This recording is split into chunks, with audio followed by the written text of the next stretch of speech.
A couple disclaimers and an added one here. The camera guy yelled at me that I can't move around, but I'm a fidgety person, so either he's going to throw stuff at me as I move around, or I'm going to fidget in this spot.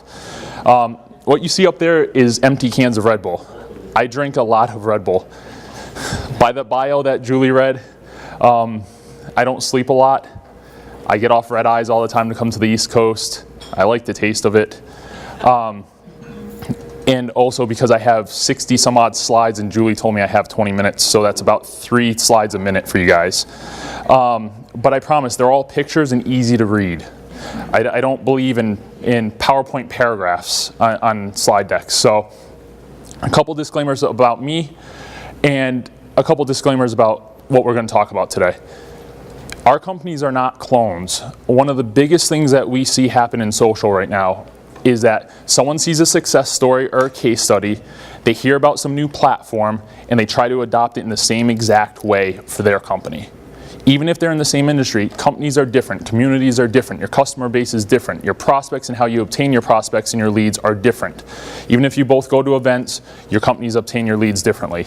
So what we need to do is to stop copying exactly what everyone else is doing, and that's what we see. There's millions of social media marketing blogs out there that are just focused on talking about whatever the news is that Mashable and ReadWriteWeb and TechCrunch broke, as opposed to looking at a different angle of how you could take it. I have a friend, Alex Howard, who's at DigiFile on Twitter. He came into Twitter and into this world of social and started to look at it from a different perspective. He started working with O'Reilly Media to cover government 2.0, open data, open government type stuff. And he owned that space. He owns that space on how government can translate into a kind of 2.0 world using social tools. He's the expert in that space. There's no one that can top him because he honed his way in, as opposed to trying to copy what my old partner at New Marketing Labs, Chris Brogan, who a lot of you probably know, does, or what anybody else, Jason Falls, or anybody else that's on this scene, Brian Solis, does. He found a different way to communicate and build his own audience. The second disclaimer, if your company sucks and you hate people, don't do social. And it's unfortunate, but I've worked with clients, or had clients approach me when I was at New Marketing Labs, and we'd say, great, this is fantastic, let's do all of this, let's put together this great campaign, we'll go out there, and no, we don't want to do it. We don't want to answer emails. We don't want to respond to tweets. Can't you respond to them for us? Social media humanizes your brand. It puts a human face with the people that are behind that logo. For 50 or 60 years, we've become used to, through the traditional marketing, anyone that watches Mad Men or anything like that, we've become used to brand recognition. So you drive by 10 billboards, you see a McDonald's billboard 10 times, by that 11th one you're now hungry because they knew how to rope you in. You get off the exit and you give them your money. You associate with the golden arches. But you couldn't name anybody behind the scenes at McDonald's. Social media now gives you the opportunity to connect with these people in a human way, to become beholden to the brand and a fan of the brand and the people that work at the brand, which makes you a super fan of them and also a better customer because you'll give them more money. There's plenty of case study examples of this. Most of the ones you've heard. Comcast Cares, with what Frank Eliason did on Comcast by humanizing Comcast brand as a single person in the company. JetBlue does it all the time, Virgin America, Southwest Air. A lot of the airline and automobile industries do this, or companies within those industries do this. But if you suck, don't even bother. Just go back to buying your email list and hoping that you can throw a bunch of stuff against the wall and something will stick and resonate. The other area that we're stuck at right now, we think social media is a playground. And it's fun and it's cool because our friends are there, and because our significant others are there, and because our family is there, and our grandparents are there. And so we look at it, and a common misconception is anyone can do social media. Well, I have a personal Facebook account, so that must mean I'm a social media expert because I know how to upload photos to Facebook, or I know how to upload a video or tag someone on Facebook, or I know how to tweet, and I know what an @reply is. And we treat it like this, which is fine if you want to think in your own little world, in your house, that you're the expert in social media. But when you go out and you try to help a brand as a social media expert, or when you go out and you try to help your company, and you say, I understand social, I'll raise my hand and do it, you put your brand at risk. put your brand at risk, because the second that you step out there, the second you post anything publicly that's indexed by Google, that's multiple redundancies that all the social networks have set up, so that that is archived forever. Even if you can delete that tweet, even if you can delete that, remove that Facebook post or delete it, it's going to be there forever, somewheres. That Flickr photo will always be there. So we like to, in social, hire interns and say, go run our Twitter account for us. But we would never, as a brand, let an intern run your email marketing campaign for you, or run your event, your most expensive event of the year, or handle a client call if you're on the agency side. So we have to stop thinking of social media as a playground. You have to delineate between personal and professional. Even though we can argue, and I agree that there's a blend, and social helps blend this now for us, this kind of work-life balance, what's really work, what's really personal life, and who you are in those two different areas of your life. It helps to blend it so that now I can meet someone here over one of these tools and find out that we're both from Boston, we both grew up, Red Sox fans or what have you, and we can have a conversation on that, as opposed to having to have the kind of nicety introductions like you normally would after one of these events. But then you also have to separate that when you put on your work hat, that there's real strategy, there's real understanding that has to go into these plans. And even if you're at from a small to medium brand, with the restaurant, you'll hear about it a little later, I conquered all of the local restaurants, the big chains like Outback and Longhorns and all of these, and someone that's also makes a microbrew that's heavily sold in the Northeast area. So they get a lot of tourists that want to come in and see their restaurant and try their food and try the fresh beer. We conquered them because it was a David and Goliath scenario. And your brands can do that too, even if you're from a small brand. Now you talk about a big brand like the one I represent as well by day, a multi-billion-dollar Fortune 500 company named one of the most powerful in the world and ranked as one of the 25 best places to work in the world with a 95% approval rating of our CEO. Do you want to turn that whole brand over to an intern, or even to just someone that says that they understand Twitter and they have a clout score of 65? No. It takes real strategy to understand how to deploy this stuff and how to integrate it. And one of the things that Julie and I talked about when we were crafting this was the importance of integration, is that these campaigns need to be integrated. Everyone seems to think that social is this holy grail, like we'll do social and we can stop everything else. Social is integrated into everything that you do. Into your email marketing, into your website, into your events, into your product pitches, into your demos, into your branding. Everything that you do, social can be integrated and should be integrated with it. Email's not dead. Social's not dead. When you read that online, that only means it's flourishing. Ice cream would be wonderful right now, I'm just saying. But since I don't have ice cream, we'll go through stats. Stats, I could bore you guys, sit here and bore you with, here's Facebook and here's how you do this and how to do that. You probably pretty much understand that. And if not, it's not that hard to go through it. But one of the things that you can all take back to your bosses, and the bosses all like to hear, or if you're the boss, you like to hear, is stats.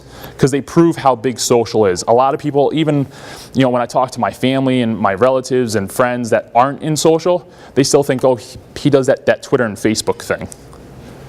Yeah, he put out a book, whatever. But social is massive, and it's grown way beyond anything that anyone can comprehend. Every time I read a new stat, it blows my mind because of how fast this continues to accelerate with every new platform. Friendster grew at a certain speed, MySpace grew at a much faster speed, Facebook came out and dominated everything, and now Google Plus is out there and has reached new heights. So we'll run through, I think I have 10 or 15 stats up here. One of every, apparently I don't know how to spell one of every 9 people on earth is on Facebook. Facebook is the 3rd largest country in the world behind India and China, above the United States. People spend 700 billion minutes per month on Facebook. They spend an average of 55 minutes per day on the platform interacting. More than 250 million people access Facebook through their mobile devices.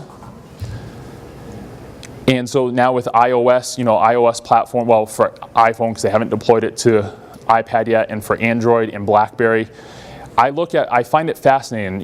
A couple years ago, before all this really hit the way that it has hit, I would travel. I've been traveling nonstop for about 3-4 years to kind of preach the social stuff to people and to help companies and things like that. Up in this year, I haven't traveled as much, but the previous 2 years, in 18 months, I traveled about 180,000 miles. And so I was at the airport. I counted only the hours I was home, not the hours I was away. And before, you'd walk behind people's computer screens, kind of glance down, and you'd always see Outlook open. And then you start to see kind of every once in a while, you'd see TweetDeck open, and you knew that that person was a geek. And now, instantaneously, if you ever look on an airplane when it lands, or you look at an airport as you walk through it, everybody has Facebook open. Everybody has Facebook open. I landed this morning, the first thing that the first 3 people sitting in front of me did was open their phones and go on Facebook. More than 2.5 million websites have integrated with Facebook. What you probably see that the most on, like if you go to some of your favorite news websites or things like that, is the like or the recommend button. They're the same. It's just you can change the text in there, but that allows you to like an article and that posts automatically to your social profile. This is really important for businesses and for website owners, because that helps you spread through the social graph. So if one of your companies puts out a blog post that I really like, and I click recommend or I click like on it, it takes me a split second. But because I'm signed into Facebook automatically using their Facebook Connect technology, it posts it to my wall. Now that goes out to a couple thousand people. Now my friend Summer, who's here, who's a case study that we'll hear about in a little while, she might see that and post it to her friends, which takes it another 1,500 people through another social graph. That's why these buttons are so important on your website. 30 billion pieces of content is shared on Facebook each month. Content can be is photos, videos, anything like that. Any of the features that where you're creating content on Facebook. Switch over to YouTube. YouTube has 490 million unique visitors per month. 490 million. I forget what the updated stat is, but the last time I saw it, which is probably about 8 months ago, said that the average person was spending somewhere around 8 to 10 hours a month on YouTube, watching videos. And as YouTube continues to kind of take pieces of Hulu and Netflix and put full-length TV shows and produce their own content and things like that, you're going to find more people spending more time, especially with our connected TVs. Now, I have a TV at home. I have 2 TVs at home, actually, that both can pull up YouTube through my Blu-ray players and through the internet kind of tech software that is built into the TVs. So I can sit there and watch YouTube as opposed to have Comcast for a cable service, for example. YouTube generates 92 billion page views per month. That doesn't include video views from mobile and embeds. So most people probably watch YouTube from, you see embedded on a blog, or CNN picks up a video and puts it on their site. That number doesn't count that. That counts pure on YouTube's domain. They have, their newest stat hasn't been posted, but as of about 6 months ago, they said 133,000 full-length Hollywood movies were uploaded to YouTube every week. The equivalent of 133,000 full-length Hollywood movies. YouTube's users spend 2.9 billion hours per month on the site. So you couple that with 700 billion minutes a month on Facebook, you're talking a lot of time. Flickr, everyone knows what Flickr is? Is there anybody that doesn't? And if you don't know what one of these platforms is, throw something at me to stop me. You don't know what Flickr is? So Flickr is a photo sharing service. It's now owned by Yahoo. And what it allows you to do, it's like Picasa from Google is their competitor. It allows you to... Yep. Yeah, no problem. No problem. Flickr is the largest photo sharing service in the world besides Facebook. Facebook is number 1, but as a standalone photo sharing service, Flickr is the top one. And it's as simple as that. They have a free account, they have a pro account. Pro account gives you unlimited access for $20 or $30 a year or whatever it is. And you can upload all your photos from, you can download desktop software and plug it, take a bunch of photos with your camera and then just plug it in and put them all up there, tag them, and then they become searchable. Either if you keep them private, they're hidden from search. If you make them public, you can find them through search. You can apply Creative Commons license so people can use them, like I'm using photos in this presentation. If you notice at the bottom, there's a photo credit to everyone because people have said that they give permission for those photos to be used. So people upload 3,000 images to Flickr every minute, and Flickr hosts 5 billion plus photos. There are an average of 190 million tweets per day, and that's as of May. So that number is likely probably in the 200 to 225 million range now. Twitter is handling 1.6 billion queries per day. and their team has grown at an astronomical rate. I know employee number 9, I think she is at Twitter. I was talking to her a couple weeks ago, and I was asking her how it was going. She said, great. I said, don't ever quit. So she's going to retire off of Twitter, because Twitter is valued at something like a $7 billion company right now. And that's at a low end of valuation.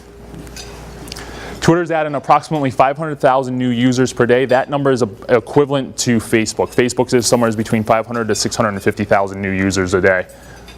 Google Plus. Now, Google Plus is the newest social network. Does everybody know what Google Plus is? Have you heard of it? Roughly, it's been in the news and stuff lately. So Google Plus has been Google's attempt to kind of become the Facebook killer, or the Twitter killer. Actually, all the stats only show it's only helping Twitter and Facebook because it's pulling people in to interact more. But it's been a real success for them. Google Plus has 25 million users. Now, the incredible thing about Google Plus is just this week did it become open to everyone. This was 25 million users done by invite only. So what happened was they invited an initial set of influencers in that they wanted to kind of hit the platform and work with their development teams. Then they brought in a second tier of users, and then they would give invites to those users. They sometimes flood the gates and open it completely up, and other times they'd only give you 100 invites at a time that you could invite people. And so this was all done, the 25 million users was all done simply from invite only. It's the same way that they grew Gmail. I was one of the first users ever on Gmail, and Gmail grew the same exact way. They would give you 5 or 10 invites. You could invite 5 or 10 more of your friends, and people are clamoring for invites to see what this new invite-only, super-duper email platform is. And this is exactly what they've done. Now they've opened it up, so we'll see what the numbers do, if they flatten or if they continue to grow. Google Plus is the fastest growing social network in history. It hit 10 million users in the first 16 days. Invite only. If you look at this graph, this is a graph that someone put the time to reach 20 million users for each of the 3 major platforms right now. So you see Facebook on the bottom and far right. It took them 1,100 days or so roughly a little more than 3 years. Twitter took 1,000 days to hit 20 million users. Google Plus took 24 to surpass that. Now, there's also some economies to that, because whatever the next platform is, what we don't know, but whoever launches the next platform, obviously we might see that number now hit another low. They might hit 20 million users in 10 days or whatever, just because economies of scale of people joining these social networks, clamoring for the next new invite and the next new platform to be on. But it still says something, because Google was probably the least trusted when it came to social, because they failed so many times. They put out Google Plus, it was hated. They put out Google Buzz, they screwed everything up with privacy, and it was hated. And so now they're trying with this. The interesting thing about Google Plus, and we don't have a lot of time because I could spend an hour talking about Google Plus alone, is that Facebook has indicated that Twitter and Facebook and other social networks will impact search. But they have started to refine their social signals and their social signal integration into their platforms for Google Plus. So now you can initiate a Google Hangout, which is a streaming video with your friends, with like 5 or 6 friends. You can do that from YouTube. You can do that from the Google search, just the regular Google search engine. When you like or you +1 content, what Google is changing and so is Microsoft Bing, their competitor, is changing to help create customized search results for you. And it's going to use all 3 platforms, but obviously they're going to probably give heavier weight into Google Plus because it's their own platform, so they control the algorithms of it. But what they're going to do is with their social signal technology or their algorithm, they're going to say, if 10 of you are my friends and you all like the same article, when I search for that relevant piece of content, show me that article as opposed to the article that none of my friends have liked. And at the same time, if all these people are liking this article and that combines for 10 million people, because of all your followers and everything like that, then give that article authority. The same way that they give authority based on inbound links. So if I link to your article and my site's more populated than yours, Google says, why would a site that's larger ever link to another site that's smaller unless they believed in it or they thought that it had authority? And that's what their kind of back-end technology does, and that's how you can rank and get higher up in ranks. So when someone like CNN links to you, that's a big deal, or Boston Globe, or even a smaller site than those, but a bigger site than yours. They're going to do the same thing with social. And they're starting to integrate it. You'll see when you run social searches, or when you run a search, you'll see underneath it'll say like so-and-so liked this, Justin Levy liked this, or +1 this, and it'll actually show you in your search if we're connected through these social networks. So what's next? Everybody wants to know what's next. What's the next big platform? What's next for Twitter? And because I wrote a book on Facebook, they're like, do you hang out with Mark Zuckerberg? No. I do know people at Facebook. I do have friends that work for Mark, but no, I don't know Mark. What's next is this. And if people can't see, just let me know. But it's a new Dilbert comic that's out.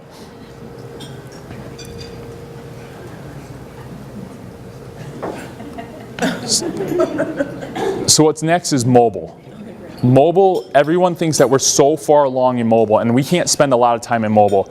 And if you guys ever want to have speakers in that focus solely on mobile, I can give you guys a ton of names in the business that solely focus on where mobile's going and with QR codes and things of that nature.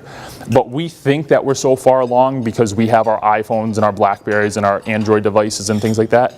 We're just at the entry level. If you think about what the possibilities of our phones are with QR code technology, if it gets mass adoption the way that it could, if you think about the way that you use your phone, I use the telephone feature of my phone the least. And I use it to look up. It's my GPS device, it's my camera.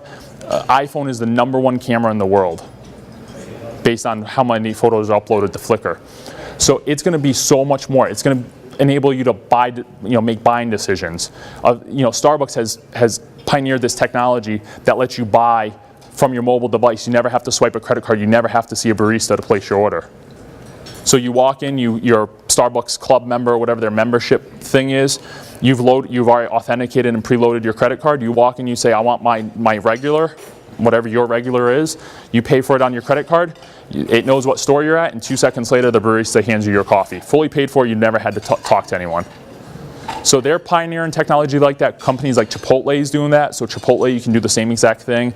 And as this proliferates through, restaurants will be just one example of the possibilities. You could come into a hotel and book a hotel. You could scan a QR code and make your reservation. See the list of options. There's so much untapped possibilities, and the technology will only get better. iPhone 5 is rumored to be announced on October 4th or sometime in October. That will bring about probably 10 new technologies that none of us ever thought about. Android will copy and try to innovate above, and BlackBerry will continue to die out.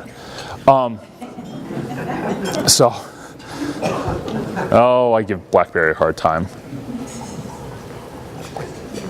So let's look at, I have 2 case studies up here for you guys today, but I have a ton more stuck in my head if we have more time or if you want to hear. I figured, just knowing the work that Julie does and working with Julie in the past, that probably most people represented small or medium brands and were either or on the agency side. Was that assumption pretty correct? Head nods, basically. Okay. So I chose 2 small brands, one selfishly being my own, and one being someone else's, just because of the way that shows the integration of these platforms and the things that are possible with them and the results that you can have from them. I didn't want to share. I have case studies from work and from big brands like JetBlue and Ford. But the first thing that I always get whenever I talk about those is I lose people unless it's for enterprise, unless I'm speaking at an enterprise conference, because people's first reaction from a small brand is, well, you're Citrix, you $2 billion company. You can throw as much money as you want at these programs and force them to work. I can debate this all day with you, and it's not the truth. Yes, we have big budgets, but workshifting.com, which Julie mentioned in the intro, one of the top 1% blogs worldwide. I have 28 contributors on it that contribute daily content. It's considered one of the top thought leadership blogs in the world on productivity and life hacks and work-life balance and time management. That was launched with as much money, if not less, than what every one of your websites costs. It was on a very small budget, very kind of guerrilla style, and we grew it organically. And that's what allowed it to grow, because we didn't throw a bunch of money at it, make it pretty and creative. We made it for the people that we wanted to serve. But let's take a look at a couple of these case studies. Now, the nice thing, if the clicker will work, there we go.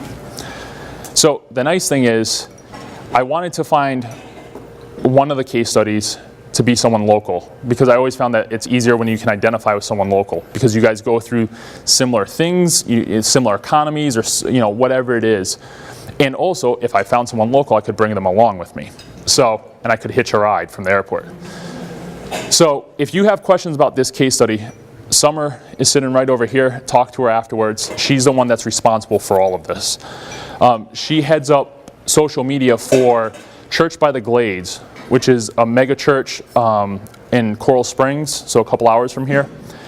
And we first met at a conference in Florida, in Tampa, back in February. And we were at dinner with a bunch of people from Social Fresh. It was called Social Fresh as the conference. We had a bunch of mutual friends, hadn't met before. So what do you do? She said, well, I run social for a church. And I dropped my food. What do you mean you run social for a church? I always do case studies. I do research into tech companies and airlines and automobiles and all these companies that we associate with social. Restaurants, food trucks, these type of things. TV, movies. I grew up in the Northeast. My only version or vision of church is big Catholic churches that take up 3 blocks that are very beautiful and ancient and historic monuments. She said, no, I run social for a large church, 35th fastest growing church in the country and everything. And so it intrigued me, because here was this new industry that I hadn't heard about that was embracing social. So I started to dig into it a little bit with her and convince her to give me some stats on it. First thing you see is their new website on here. And what we're going to talk about not only is integration, but one of the other things I get in both these case studies will represent it, is that I get a lot of times people will say, well, Twitter's worldwide, Facebook is worldwide, but my customers are here. My customers are in Cocoa Beach or in Melbourne, or my customers are in Orlando. Why do I want to post something that someone in India could read? It doesn't help me. Unless that person is going to fly from India or fly from China and walk through my front door, I still can't put the lights on. I still can't pay my staff. I still can't get new clients as an agency. Although that's highly untrue. And this is one of the examples. So they have this new website that they launched. The first thing you'll see is that, and the light kind of blends it out, but at the very top of the screen, you see that they integrated social, all their social platforms. Top center. Anyone that designs websites knows how much you have to fight with your web design folks and developers to get anything near that top navigation. That is like the holy grail of websites. And they were able to get it, she was able to get it up there and really highlight it and really push for it. So up there they have their YouTube account, Facebook, Twitter, and Flickr. Basically in order of importance for them. Not so much, but you'll see in a minute. Next is, this is a ribbon that if you're looking at the live website, it'd cycle every couple seconds to show you something else, some other piece of content. But they integrate, as part of their social media campaigns or their social marketing campaigns, digital marketing campaigns, they tightly integrate text and SMS into their marketing techniques, or into the way that they communicate with their membership and with their leaders and things of that nature. So they integrate social with texting. And again, like I said at the beginning, these aren't separate silos. This isn't, well, I do Twitter and I do text and I do email and I do website, and these have to be all integrated. Because if you have visitors to your site, they can sign up for your text alerts, and from your text alerts you can push them to the Facebook page for an event. From the Facebook page they can sign up for the event. Then you can download the registration and then email them, and you can see how this cycle can continue to go. So that's what they've done here. It's one of their prominent screens when on the cycle. They integrate text in. Then at the bottom you see a random tweet that I happen to capture. They have live tweets built right into the front page of their website that cycle from their lead pastor and from their staff and from their church account, things like that. Again, it doesn't matter. Always remember with this case study, it doesn't matter if you believe in church or not. This isn't a church conversation. It's what an innovative business is doing with social media in an industry that is behind in it. And it's the same thing that I did with the restaurant a few years ago. Now a lot of restaurants are doing it, but this is their Facebook page. If you go on their Facebook page on any given week or any given month, it'll be different. They regularly update the left avatar. You see they're using a vertical banner for it, for a current series that they're doing, because they just launched a new big building. And they usually have a custom tab tab. They just are in the middle of switching one out because they had a kind of countdown to this big secretive Life is a Circus theme that they were doing. So they have it switched out. But regularly, they'll take advantage of Facebook's platform. And Facebook lets you do so much. I wrote 200 pages on what Facebook allows you to do for a business. After I complained and bitched and moaned that I would never get a PhD because I didn't want to write 200 pages on anything, I went and wrote a book on Facebook. Go figure that one out. So they interact, and you'll see all sorts of things on their page. You'll see everything that you would expect to see, or maybe that you wouldn't expect to see. People asking for prayers or things of that nature. The things that people normally would communicate in a traditional church or through traditional means, typically through request cards or connect cards or possibly a phone call to the pastor or things like that. People will post it on a wall now for 6,000 people to see, saying, can everybody pray for me? Now, as opposed to having to try to funnel these requests in, they've empowered their community to come and post and be there for one another and interact with one another. It gives them an opportunity to post photos from events or behind the scenes stuff of what they're doing, or again, humanize their brand, put more of the faces than just the people you see on stage every week and the staff and the volunteers. Their Twitter page, now their Facebook page grew when Summer came in. It grew since she came in about a year ago. It's grown 140% because of all the things that they've changed and they've done. So they're upwards of 6,000 fans right now, and they continue to grow by a couple hundred. Twitter is again another platform. They use it for real-time communications. What you'll see on here is, if you can see, I know the slides are a little small. The first tweet you see at the end is a hashtag CBGLIAC. That was the hashtag that they used for this mystery Life is a Circus theme that they had. But just think about this for a minute. This is what blows my mind with them. This is a church using a hashtag on Twitter about a message series that they're going to put out. And if you count the tweets, there's hundreds and hundreds of tweets of people picking up on this and trying to guess what it is and interacting and saying how much they liked it and everything. Every one of those tweets is public. So for a local organization that cares about foot traffic and people, butts in seats, and growing their membership, and that's what they live off of, and they're able to fund their church by donations that those people make from the community, they take advantage of this sort of technology as part of their integrated launch campaigns or their integrated campaigns, because it allows it to spread through their social graph. So now someone else from the church, you send out a tweet, and the next 3 people see it, and the next 3 people see it because you all retweet it. And pretty soon, the possible impressions, and any PR people in the room, I'm sorry, but I hate impressions. But the possible impressions from this are huge for a local organization that cares about putting people through their front door. It can gain new membership. It can strengthen relationships with current membership. It can open the doors to new relationships within the membership.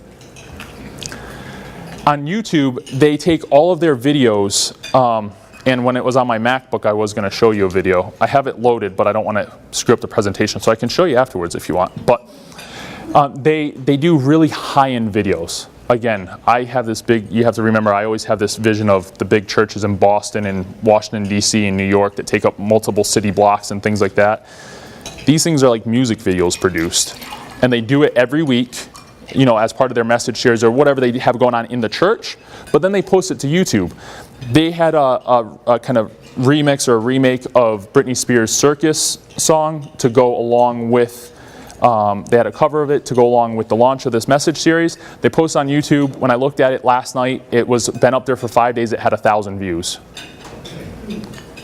Now, yes, that might not be the 500,000 views that Citrix gets when we post a GoToMeeting video, but we also buy ad spots across the entire country, and we make sure to shove our brand down your throat every chance we get at every commercial. So that's why we get 500,000 views. 1,000 views from an organization that can only fit 2,000 people in their front door for a single church service. They got in 5 days, and that's not even the top video on there. They create content specifically for that channel, and that's another important thing, is that a lot of people, if anybody does it, I reserve the right to hit you over the head with this microphone. They use these tools like ping.fm to auto-post to everything. So I'm too lazy to manage my brand, so I'm going to say something on Twitter and post it automatically to Facebook. Or I'm going to say something on Facebook and post it automatically to Twitter. They're two different platforms.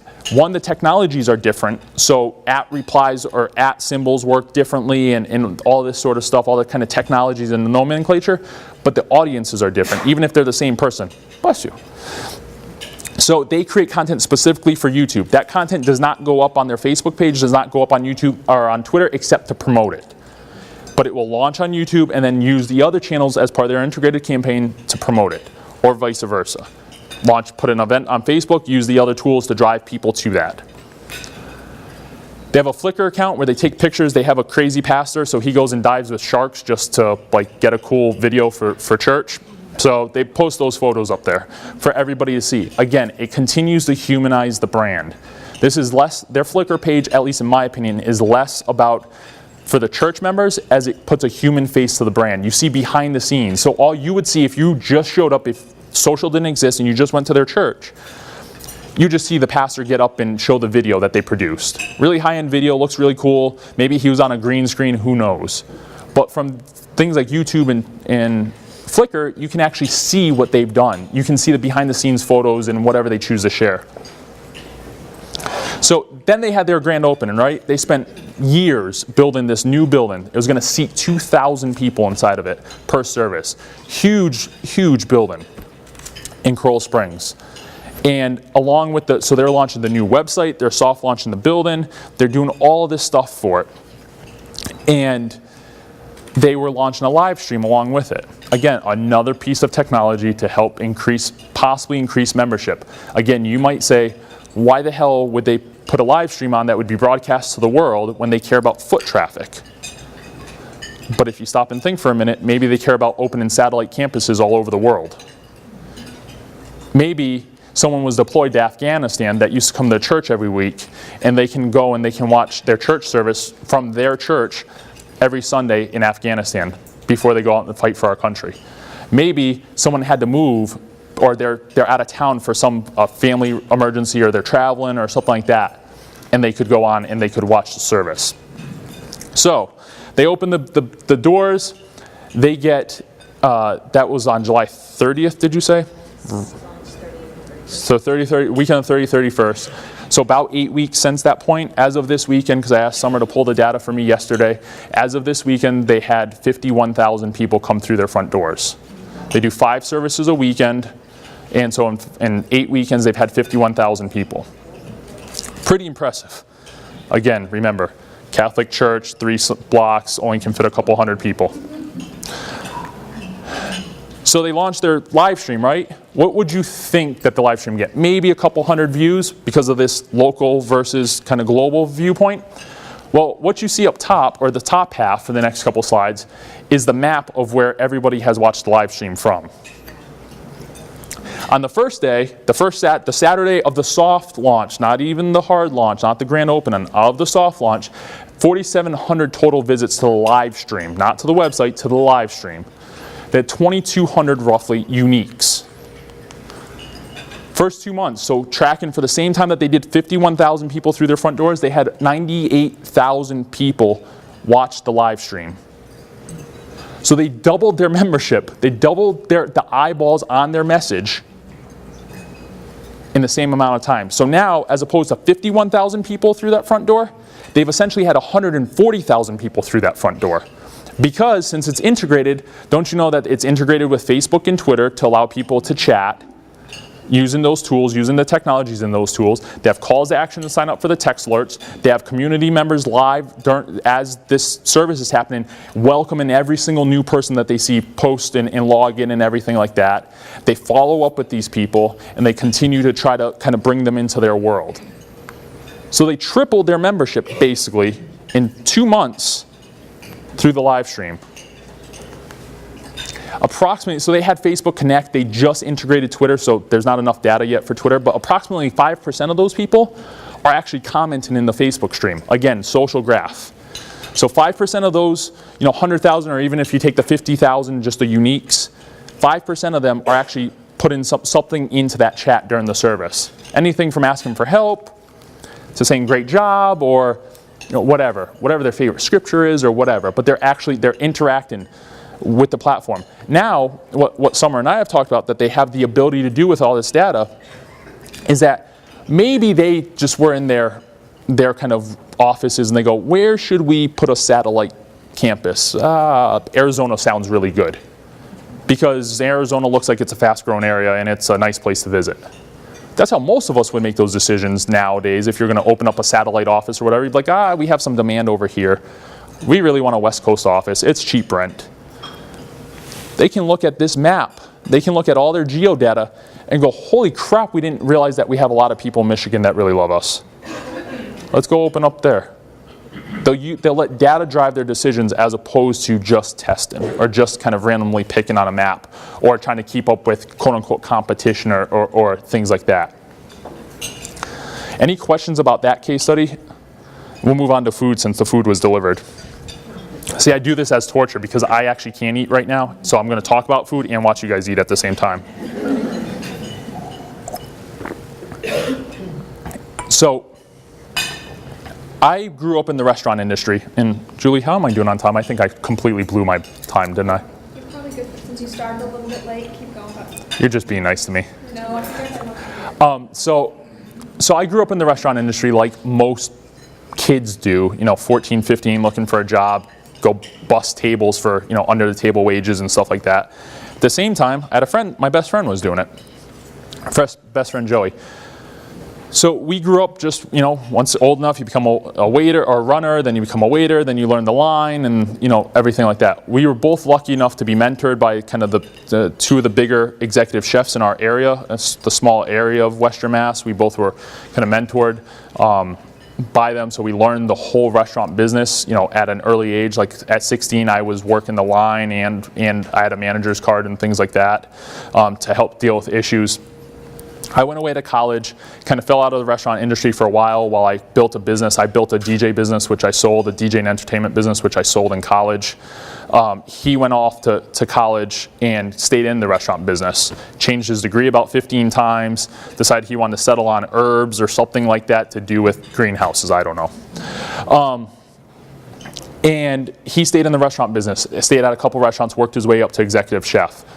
Moved over to this restaurant called Caminito, and worked under a gentleman from Buenos Aires and opened up this Argentinian steakhouse in Northampton. Now, Northampton, for those that don't know, is a highly cultural place. It's where two of the seven sister colleges are. The Smith College is there, Mount Holyoke, if you know those by name recognition. It's very cultural, so you have a lot of, even though it's not a big city, you have a lot of French cuisine where some gentleman from France will come over and open a restaurant, try to test run it, things like that there. So he'd opened up this Argentinian steakhouse, hired Joe as his executive chef, and then realized he doesn't know how to run an American-based business for anything.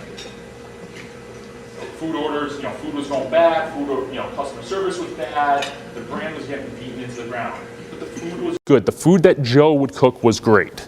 But you had to get the people in the door to actually sit through the service to get the food, maybe on time, to try it. So the restaurant started to get a kind of undercurrent of a bad name for it. So the gentleman that owned the restaurant before asked Joe, do you want to buy the restaurant from us? And like any executive chef that has big dreams says, wow, I'd love to own my own little place. I'll make my own menu. I'll run it the way I always envisioned. So his dad had just gotten a pretty good promotion at work and had the money to invest in Joe to buy the restaurant. Well, Joe bought the restaurant and realized he doesn't know how to run a restaurant for anything. So I get like a call on December 31st at like 7 o'clock at night. I live 2 hours away. It's, I'm just getting ready to go out for the night for New Year's. And he said, I said yes to everyone that wanted the day off and I didn't realize that I didn't have anyone left. The restaurant is packed. Help. I hop in my car and drive at 100 miles an hour, get up there and go serve for a restaurant that I've never served for before. Don't know the menu, don't know anything. And these types of things kept happening.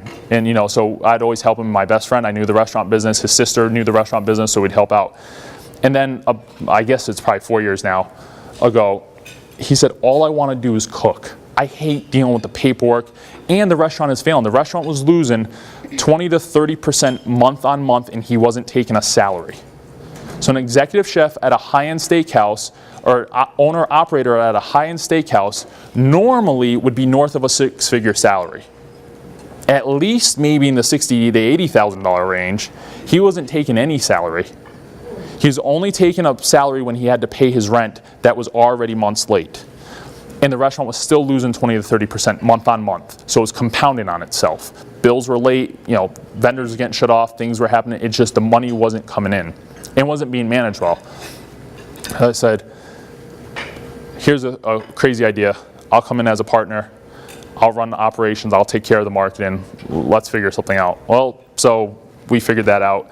I come in as a partner and I look at the marketing budget and saw that 85% of the marketing budget was spent on one local newspaper because he just said yes to everything. It's not anything against him. He's my best friend. I mean, they come in, they said, hey, we have 200 million impressions to the Little League football game. Do you want to buy the ad for $600? We promise you that it'll do business for you. You go, yeah, sure, whatever. But say yes to all these small things and suddenly that adds up to $18,000 and 80% of your budget. So I came in, we stopped all marketing, I cut off every vendor with the exception of a couple of radio buys that were local and big radio stations at the college campuses and whatnot. Cut off everything. First month, 4 weeks, laid out a social media plan.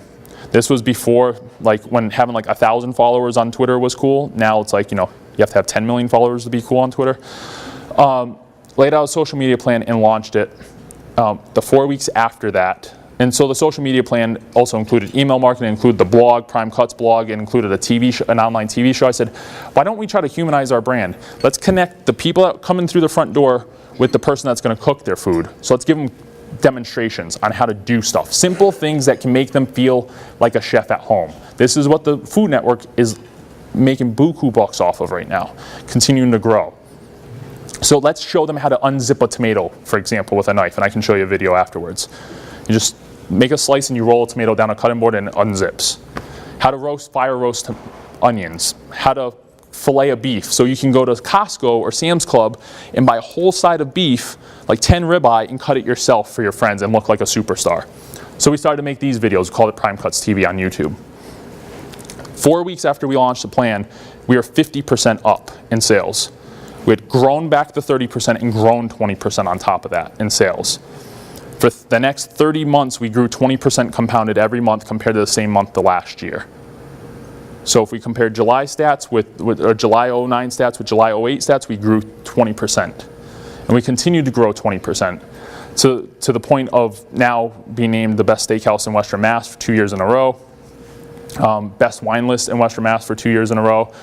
We're the #1 Argentinian steakhouse on the East Coast. We have the largest Argentinian wine selection on the East Coast.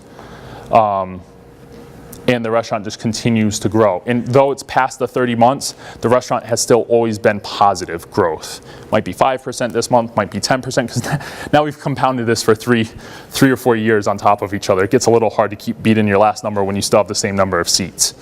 To the point that the restaurant's looking at having to invest money to open up a new space, open up a second location, starting to have those conversations of where does this brand go now. But again, some of the things that we did was we launched Prime Cuts blog. Now I purposely chose this post because it's really good and I made the recipe for it. But so if you like baked macaroni and cheese, go on the site, find this recipe. It's baked macaroni and cheese with cherry peppers and bacon. And it was wonderful when I made it at home. But so we started to put out recipes. One, that's an easy way into people's souls. Give them recipes with high quality shot photos. Then we also started to teach people how to do stuff on the blog. So how can you see chefs all the time. They'll just walk up to a piece of meat and they'll touch it and they'll be like, that's rare, it's done, pull it off. Well, that's not just them trying to show off. There's actual way that you can do a 5-finger test of meat to see if it's done, to test the doneness of it. So we showed people how to do that along with the photos, posted to Flickr and a video shot on YouTube, and we integrated all this into a blog post. And we continued to write these posts daily. Sometimes it was passion posts, like, Joe goes out and fishes and then takes that fish and serves it fresh in the restaurant that night and what that process is like. Sometimes it was us foraging for hen of the wood mushrooms. Sometimes it was us just showing how to decant wine, something that's very simple. Or something simple like, whatever's in your fridge, here's how to make something out of it. And it continued to grow. Again, Prime Cuts TV, What we didn't expect to happen and started to happen was that we started to get calls and emails from people that went to like CIA and not the clandestine service for the government. The Culinary Institute of America, which is one of the finest institutions in the country and where most chefs that you ever hear of, big names, have gone for their training if they didn't go to France, would call and say, I watched your video before my finals because I missed that class and I aced it. Thank you. And now, so a smaller restaurant, a smaller brand, even smaller than Summer's Church, you know, we have 20 some odd tables in the restaurant or something like that. You can fit 100 people at a time. Getting 25,000 views per video. Being picked up all over the place. We had our Facebook page, or we have our Facebook page. There, again, to show the integration, we encourage people when they land on the page for the first time to immediately sign up for our email newsletter. Because from our email newsletter, we drive foot traffic for wine dinners and things of that nature that we do in-house. We started to take pictures of all of our dishes. We had a couple of professional photographers come in and take pictures of all of our dishes. Because I started to realize, as this started to get a name for itself, both locally and as I spoke, because the decision was that I would be the face of the company, and I'd go out and I'd speak at all these conferences, I'd do all the media interviews and all this, and he would stay in the kitchen and cook. He doesn't like being on camera. I don't mind it. So I started to realize, like, I tell people about the food, and people would be like, that sounds delicious. But that's as far as it goes. So we started to take pictures of the food, write blog posts associated with it, or shoot a video. So this is one, for example. It is asparagus wrapped with prosciutto that's grilled, and it has an olive oil and balsamic vinaigrette poured over the top of it with brown sugar breadcrumbs, fresh mozzarella cheese shaved over it and topped with tomatoes. So we'd put all that on there. Now always remember, everything we did was for the public facing, for what you would see, and for the technical, for Google. I don't do anything without considering Google. So we'd put in all of that, so when people came and they searched asparagus wrapped prosciutto, they would find that photo, or they would find that blog post, or they would find, we wrote for the way that people search, not for the way that we would talk. So fire roasted onions. There's people that probably likely want to do that. Not the, whatever the fancy French name is that he could come up with for it. Or these dishes are all named in Spanish on our menu. So, we don't post those names, or we would, but then we associate it with what we would all understand. So quickly, how much time do I have, Julie? 5 minutes. Cool. So we're going to run through deadly sins really quickly, and I can provide you guys with this slide deck afterwards. So takeaways from all this, the deadly sins of running these social media campaigns are things not to do, things to be aware of. Number one, forgetting the social and social media. I said at the front, if you suck and you don't like people, don't do social. Too often we try to associate traditional marketing statistics and measurements and dependencies against social media. But we forget the first word is social. It's social, it's humanized, it's interacting with your people. If you don't like people, don't do social. Number two is not having a strategy. Again, this whole playground mentality. Don't just run out and start tweeting because there's Twitter. Figure out how you want to use the platform. Figure out how it can integrate through other things you're doing. Number three is not having any goals. You have to have goals at the front. And I used to get paid a lot of money. My agency would get paid hundreds of thousands of dollars to go into a Fortune 500 brand. And the first thing we'd say, I'd be all excited, we're going to go in there and we're going to show them this new fancy dancy Facebook thing. And we'd sit down and I'd say, the number one thing that would always blow their mind would be, what are your goals? They'd be like, we didn't think about that yet, but they just signed a check for $300,000. Have goals at the front, because you don't know what success looks like if you don't know what your goals are. It doesn't have to be big. You could want 25 fans to your new Facebook page. You could want 1,000 visitors on your live stream page in 6 months. Make it attainable, but have a goal. Number four is not using the right tools for the right job. Not every campaign, not everything you do, not every community is Twitter and Facebook and Flickr and YouTube and Google Plus and Ping.fm and no. Some people focus, I worked with a construction company out of New York that only focuses on Facebook. That is where their people in their local community on Long Island like to spend their time. They put zero effort into Twitter, but they get 70 comments on every Facebook status update. and they were actually picked to be on ABC's Extreme Makeover because of, and ABC said, your social media strategy is so good, how about we just have you do everything for us? Deadly sin number 5 is only being in a reactive mode. And this is something we don't have any time to talk about, but think about what could happen to your brand if a digital crisis hit. These platforms allow us, and now dessert comes out. These platforms allow anybody to be on them publicly, which means your employees, which means your customers. How will you react, and what is your plan if one of your customers trips through your front door, or doesn't like you as a person, or doesn't have the same belief system as you, or thinks you did them wrong and they blog about it? And what happens if that person is one of the most influential bloggers in the world, or isn't, but is married to one, or knows someone, or is influential and goes to every one of the teacher conferences and tells all their friends about it? What is the chance, and how will you react? We firefight these things as opposed to being in a proactive mode where we can test them and we can test run them. And in other presentations I talk about special forces and the difference between what we all do in special forces. Special forces are special forces because the one time a year that they get called out, they've trained for 11 months and 29 days before that, running through that scenario. I saw something on TV a couple weeks ago about SEAL Team 6 who went in and got Osama bin Laden.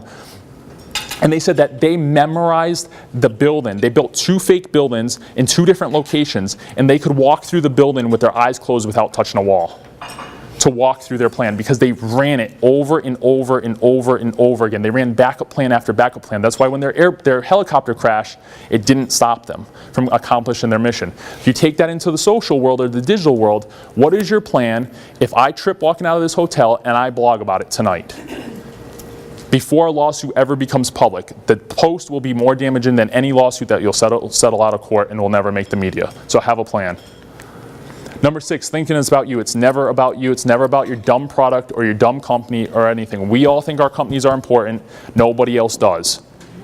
Make it about your people. You will win every single time, I promise you. I made it about my customers at the restaurant. We won. Summer made it about her community, her people. That's why they win. My brand at work makes it about the community that's interested in productivity. That's why we're top 1% blog worldwide.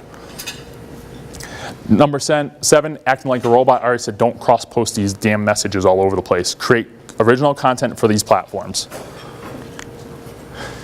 Number 8 is lack of engagement. If people are going to take time out of their day to interact with you or your brand, have the respect for your customers in your community to actually go back and interact with them. Now that's not saying that you have to say thank you on every blog, everything. Like someone says, great job, well thank you. Great job, well thank you. Great job, well thank you. No. But you could say thank you for the overwhelming great responses. We appreciate all of you. Or you could dig in a little deeper on a point that someone makes. But if they're going to take time out of their day, because guess what? They'll do it once, they might do it twice. They don't see that you are reacting to it or interacting with them, they're not going to come back. Number 9 is inconsistency. You're going to walk out of here, be all hyped up, be like, yeah, social's great. Get on Twitter, send 50 tweets into it, and not touch it for 2 months. Don't do that. It's as simple as that. Giving up too quickly. Again, you'll run out of here. If you're not on one of these platforms, you'll set it up, and you'll expect that you'll have 4 million followers tomorrow, and your bank account will be filled. I wish it wasn't the truth, but I've had experiences like that. I had a client that tried to fire me after the first 30 days, fire my firm, because they said that we didn't get them to 1 million Twitter followers in the first 30 days.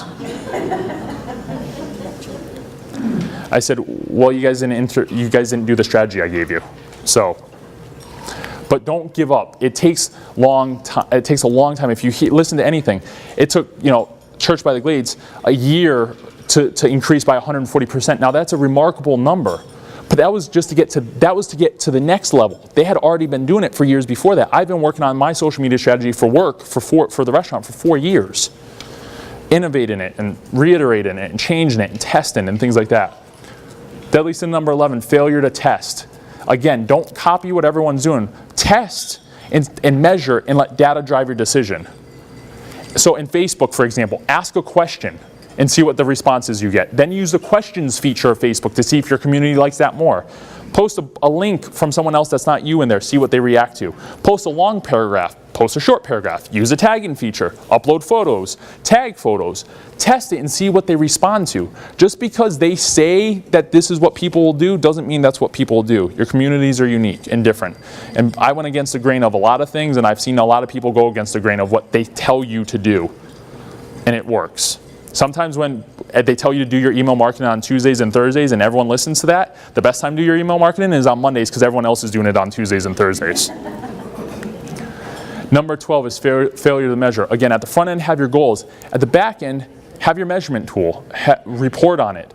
Report on it and report honestly. It doesn't have to be successful, it has to be honest.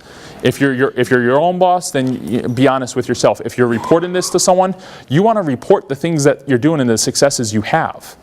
Again, how happy would you be if you were Summer, or in Summer's position or a similar position, and you saw that you had 100,000 people visit? Now that's a cool number to report on, but tie it to something that matters to that leader. 100,000 people visited, which is 100% increase, 200% increase in the number of people that sat in our service. That matters to the boss. That matters to the leader. I did X and got 10 more followers, doesn't matter. I did X, got 10 more followers, and now Twitter is the number 2 referrer of traffic to our website, and I want $100 more, I want $1,000 more to do this program because I think that it will trend that way. That's what matters to the boss.